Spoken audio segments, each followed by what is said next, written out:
o programa Cultura Espírita, do Instituto de Cultura Espírita do Brasil.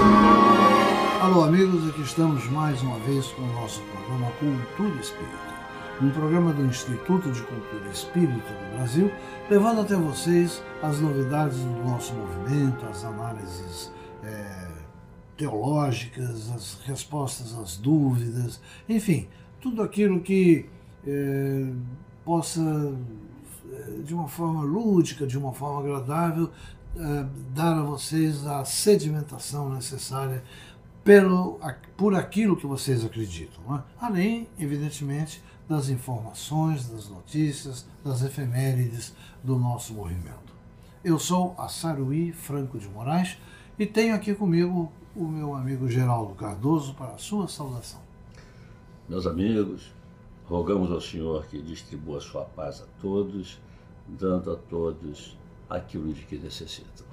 Tem também o nosso querido Joel Vaz, com sua agenda carinhosa, com sua agenda do bem, a nos ajudar bastante com a sua deliciosa informação.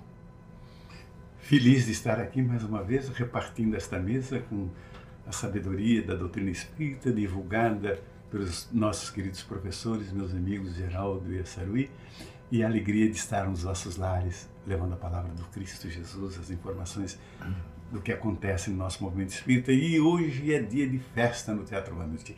No mês passado, numa quarta-feira chuvosa, estava programada a minha querida amiga Ana Guimarães.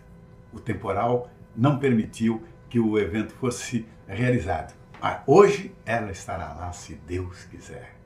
19h30, a Ana arranjou mais um buraquinho na sua agenda internacional para nos brindar com mais uma palestra lindíssima. É imperdível. Espero vocês lá, hein? Dia 22 e 23, na nossa querida casa, a Regeneração, que fica ali perto da UERJ, no Maracanã, convida para uma palestra do Orlando Noronha. A palestra tem um tema lindo, Cartas do Além. Fala das questões da psicografia, etc, etc, etc.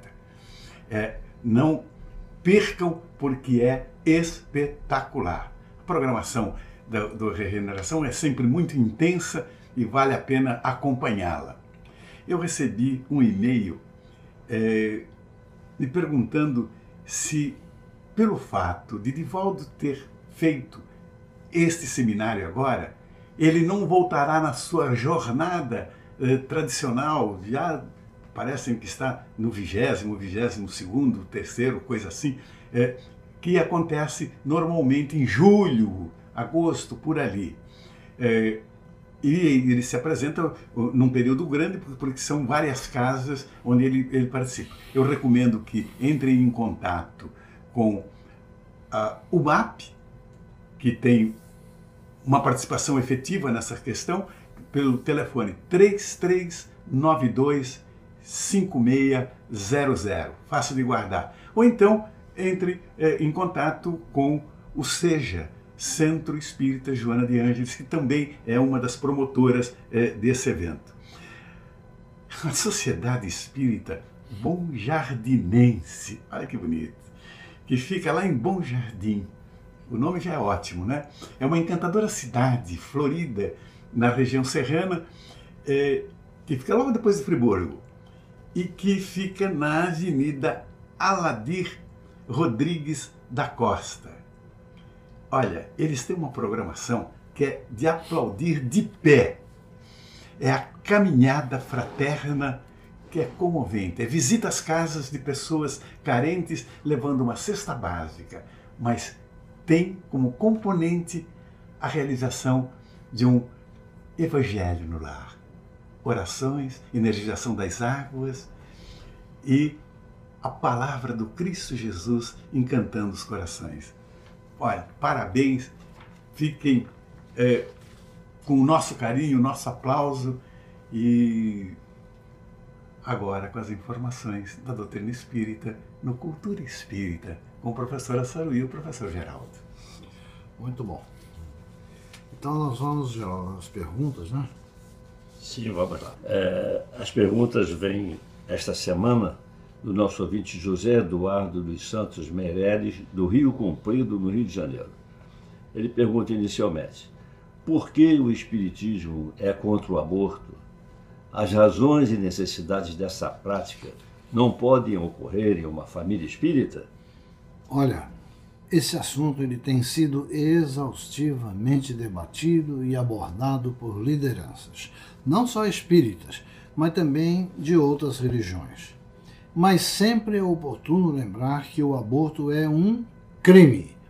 É o aniquilamento de uma vida em formação e antinatural por agredir a graça divina da vida.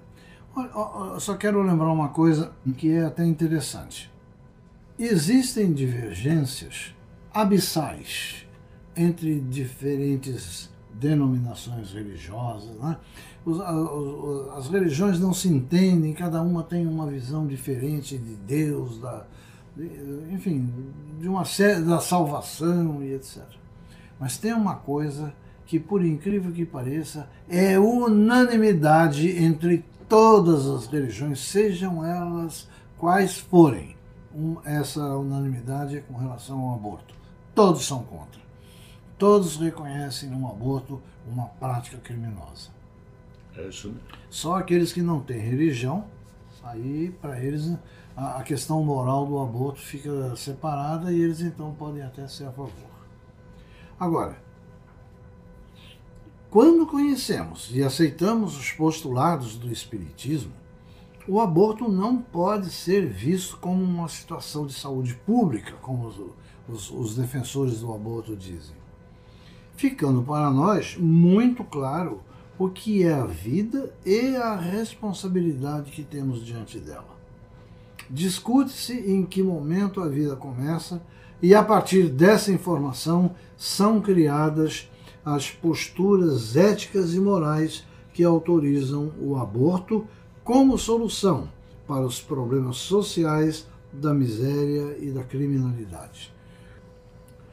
Os espíritas entendem que o momento da concepção, quando o espermatozoide fecunda o óvulo, é o momento da eclosão da vida material, cuja vida espiritual correlata teve início antes, e sua interrupção acarreta responsabilidades criminais, éticas, sociais e morais. É muito comum encontrarmos argumentos que defendem o direito da mulher deliberar sobre o seu próprio corpo e decidir sobre o que é melhor para ela. Mas será que somos mesmo os donos do nosso corpo? Que posse é essa? Fala-se que o aborto é uma questão de saúde pública, como se o despertar da vida fosse uma praga a ser sanada, como a dengue, a tuberculose ou a malária. Você pergunta se as razões e necessidades dessa prática não podem surgir em uma família espírita. Como assim?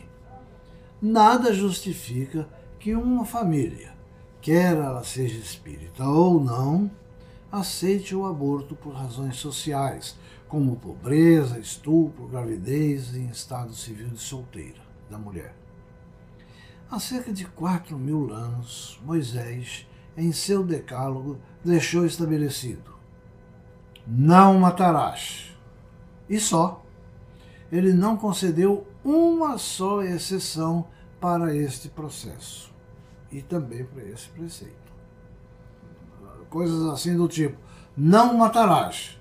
Porém, se a pessoa for assim, pode matar. Não matarás. Porém, se a pessoa for feia, você não gostar dela, ela tiver alguma, aí você pode matar. Né? Na verdade, não houve uma exceção que justificasse o fato da pessoa matar. Então, meus amigos, é muito claro, é muito objetiva essa questão. Muito bem. O nosso irmão prossegue. A lei de Deus, segundo ensinado por algumas religiões, tem a finalidade de punir os que erram, os que pecam. Essa visão punitiva é correta? Olha, Todas as religiões nos ensinam que Deus é Pai e a essência do amor. A justiça divina, ela é apresentada por Jesus como o reflexo da perfeição de Deus. Então, como podemos entender o que os parágrafos divinos sejam feitos para castigar? O Espiritismo entende que a lei divina ela é educativa. O espírito vai se defrontando com situações que o levam a procurar uma forma regenerativa de se aproximar do Pai. Que outra coisa não faz a não ser abrir os braços para esse encontro fraterno com a luz. Jesus, ele veio trazer uma nova visão divina para a humanidade, bem distante daquele Deus veemente e cobrador da velha lei do talião, presente no Velho Testamento. Jesus ensinou que deveremos voltar a outra face para quem nos agride, que devemos amar ao nosso próximo, pedir a Deus que perdoe os seus algozes, ou seja, Jesus ensinando no fato de ter pedido a Deus que perdoasse aqueles que o crucificaram, e não que os castigasse. Ou seja, Jesus pediu que eles fossem perdoados e não castigados. Em inesquecível lição, Jesus pediu que atirasse a primeira pedra quem não tivesse um pecado a confessar. Ao fazer isso, ele não invocou um castigo à mulher adúltera, e sim incentivou-a a não pecar mais. O Espiritismo tem essa visão. Todos nós somos responsáveis pelo que fazemos, e disso não poderemos fugir. Todavia, também somos merecedores de chances que nos eduquem, não punição que nos firam, porque esse é o caminho para compreendermos o resgate que nos libertará. Muito bem. E o nosso irmão José Eduardo conclui com a seguinte pergunta: como o Espiritismo entende a questão do juízo final? Olha, veja bem. A figura do juízo final não existe na teologia espírita. Todos nós somos avaliados pelos nossos atos e considerados pelos nossos méritos ou deméritos. A vida é por demais dinâmica para ser interrompida à espera de um momento condenatório, onde as chances são seletivas. Entendemos que o espírito está permanentemente sujeito aos ditames de sua consciência e em condições de fazer suas próprias escolhas através do livre-arbítrio. É isso que vai traduzir as responsabilidades de cada um e o consequente reajuste pela lei de causa e efeito. É, portanto, um processo permanente, dinâmico, onde cada um é considerado pelas suas conquistas. Muito bem. Então, meus amigos, nós vamos ficando por aqui. Agradecemos a atenção de todos e, na sequência, vem o querido amigo Geraldo Cardoso com o interessantíssimo Internet do Bem. É muito interessante, é muito gostoso de ouvir. Então, até já. Instituto de Cultura Espírita do Brasil. Meus amigos, selecionamos para o programa de hoje uma mensagem que fala da necessidade de bebermos água. O autor nos informa: a água nos proporciona inúmeros benefícios, mas o mecanismo da sensação de sede é tão fraco que, com frequência, 37% dos seres humanos a confunde com a fome. Ainda mais, uma desidratação imperceptível retardará o metabolismo em aproximadamente 3%. Estudo realizado na Universidade de Washington revela que apenas um copo de água é capaz de aliviar a fome à meia-noite em quase 100% dos casos sob dieta redutora. Você sabia que uma redução de somente 2% de água no corpo pode causar perda momentânea de memória, dificuldade em fazer contas básicas e problemas de focar a visão sobre uma tela de computador ou sobre uma página impressa? Beber um mínimo de 8 copos de água por dia diminui em 45% o risco de câncer de cólon, além de baixar o risco de câncer de mama em 79% e reduzir à metade a probabilidade de se desenvolver câncer na bexiga. De acordo com experts, isto não é opcional, é obrigatório, se quisermos que nosso cérebro funcione de uma maneira ótima.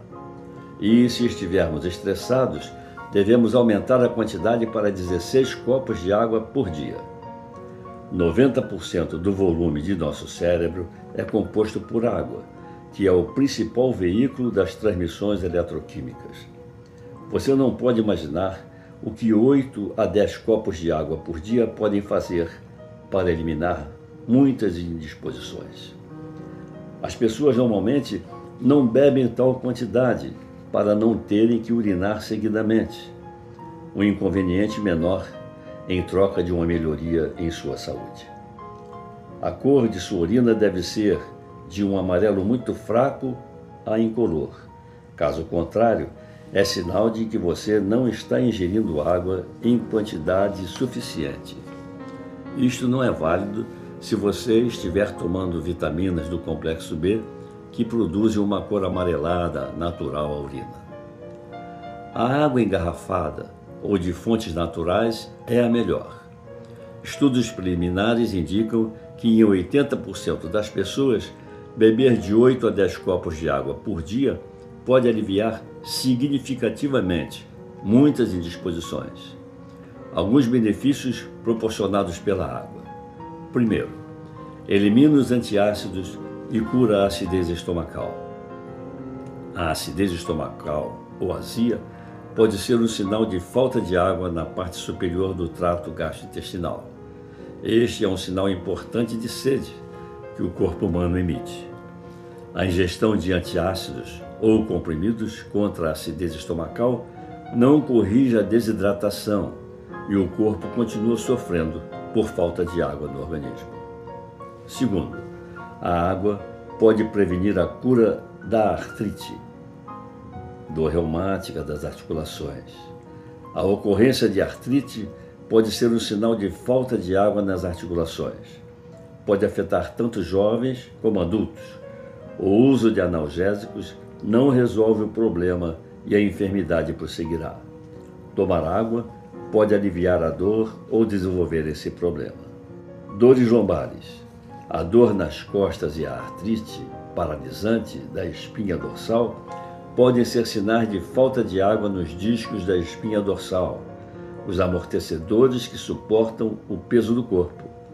Estas moléstias devem ser tratadas com aumento de água a ser ingerida diariamente. Quarto, angina, dor no peito, angina de peito, pode ser um sinal de falta de água no organismo entre o eixo do coração e dos pulmões. Este sintoma deve ser tratado bebendo-se maior quantidade de água até que o paciente já não tenha dor e sem tomar medicamentos. É prudente se providenciar supervisão médica. No entanto, ao aumentar-se a quantidade de água ingerida, pode-se curar a angina de peito. Quinto, enxaqueca. A enxaqueca pode ser um sintoma de falta de água requerida no cérebro e olhos e pode ser evitada ao se impedir a desidratação do corpo. Este tipo particular de desidratação eventualmente ocasiona uma inflamação na parte posterior dos olhos e possivelmente uma diminuição ou perda de visão. Sexto, colite. A colite é um sinal de falta de água no intestino grosso. Associa-se com a prisão de ventre ou constipação devido à escassez de água que também se exerce sobre os excrementos que, por sua vez, perdem a lubrificação em razão do ressecamento. Sétimo, asma. A asma afeta milhões de crianças e mata milhares delas a cada ano. A desidratação do corpo é uma complicação causada por falta no programa de absorção de água pelo organismo. Obstrui-se a passagem livre de ar e impede-se a eliminação de água do corpo em forma de vapor. O aumento do consumo de água evita os ataques de asma. 8º, pressão alta. A hipertensão é um estado de adaptação do corpo a uma desidratação geral, quando as células dos vasos sanguíneos não obtêm a quantidade de água suficiente. Como parte do mecanismo de osmose inversa, quando a água do soro é filtrada e injetada nas células importantes através de poros diminutos existentes em suas membranas, é requerida uma pressão extra para o processo de injeção, tal como acontece quando se injeta o soro nos hospitais para reidratar milhões de células. 9º, diabetes tipo 2 ou diabetes de adultos. A desidratação do corpo pode ser uma provável causa do diabetes dos adultos. Ao se manter uma quantidade adequada de água na circulação, incluindo-se as necessidades prioritárias do cérebro, a secreção de insulina se inibe para impedir a entrada de água nas células do corpo. Nos diabéticos, somente algumas células obtêm suficiente suprimento de água para sobreviver. Beber água reverte o diabetes adulto para as etapas iniciais. 10º, colesterol no sangue. Os altos níveis de colesterol são indicadores de uma desidratação corporal prematura. O colesterol é um material argiloso que se adere entre os espaços de algumas membranas celulares para impedir que estas percam sua umidade vital pela pressão osmótica mais forte do sangue que circula nas áreas vizinhas. 11. A depressão. A depressão, a perda de libido, a fadiga crônica, o lúpus, a esclerose múltipla, a distrofia muscular, todas estas condições podem ser causadas por desidratação prolongada. Se esta for a causa provável, os sintomas se aliviarão, uma vez que o corpo tenha sido hidratado regularmente. Nestas condições, o exercício muscular deve ser parte do programa de tratamento. Meus amigos, não deixem de beber água em quantidade suficiente, mas não deixem de consultar o médico quando tiverem qualquer problema de saúde. Vamos ficando por aqui, com votos de muita paz.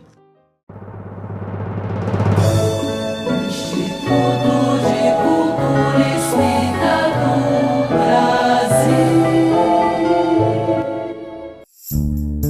Noticiário do Instituto de Cultura Espírita do Brasil, Neandertal Alves. Como é bom estarmos de volta. É tão bom sabermos que você, nosso rádio ouvinte, a quem mandamos um abraço caloroso, com todas as benesses de nosso Senhor Jesus Cristo, a toda a diretoria da Rádio Rio de Janeiro, a todos os companheiros, ao nosso diretor de gravação, Tonil Barbosa, e a você, nosso rádio ouvinte, nesta emissora da fraternidade, as ondas da harmonia da nossa Rádio Rio de Janeiro. Olha, no próximo sábado não haverá atividade no ICEB, em função do feriado de Tiradentes. Entretanto, eu quero lembrar a você que o Instituto de Cultura Espírita do Brasil, hoje, está numa sede nova provisória, no Grupo Espírita Regeneração, na Rua São Francisco Xavier, Maracanã, e o Regeneração, que fica na Rua São Francisco Xavier, 609, no Maracanã, fica bem em frente à entrada do Portão 5 da Universidade do Estado do Rio de Janeiro. E o nosso telefone, 2224-0736. Como não haverá atividade no nosso ICEB, o nosso programa noticiário do Instituto de Cultura Espírita do Brasil selecionou do Antônio Carlos Lima, filho de um grande colaborador do nosso ICEB. ao Antônio Carlos e ao paizinho dele. Já no plano espiritual, o nosso agradecimento ao nosso querido irmão Lima. O tema eletromagnetismo e mediunidade. Você vai perder esse tema. Revista Cultura Espírita, abril 2016. Você escutou certo. Eletromagnetismo e mediunidade. Vamos apresentar a você 3 trechinhos para que você fique tão curioso que ligue para o Instituto 22240736. Peça a sua Revista Cultura Espírita, abril 2016. A comparação com os circuitos elétricos nos permite estabelecer diversos paralelos do eletroímã no ferromagnético, que é envolto por um condutor, cria um campo bastante intenso aonde ele atrai metais. Da mesma forma, a corrente da comunicação mediúnica criada pela mente do desencarnado para a mente do médium se propaga, envolve o médium, que num processo similar ao do magnetismo transmite a informação do desencarnado para o médium. O paralelo com a propagação de ondas eletromagnéticas permite ilações que podem elucidar alguns aspectos importantes da comunicação mediúnica. Quanto mais treinado o médium, maior será o quanto se opõe às solicitações geradas pela comunicação dos zombeteiros, plasmando em si, criando em si um campo propício para a comunicação elevada com os nossos benfeitores espirituais. Se você tem um tablet e um smartphone, você baixa TV ICEB, este aplicativo, e estará online conosco. Este foi o noticiário do Instituto de Cultura Espírita do Brasil, Neandertal Alves, e até o nosso próximo encontro. Pela Rádio Rio de Janeiro, o Instituto de Cultura Espírita do Brasil apresentou Cultura Espírita.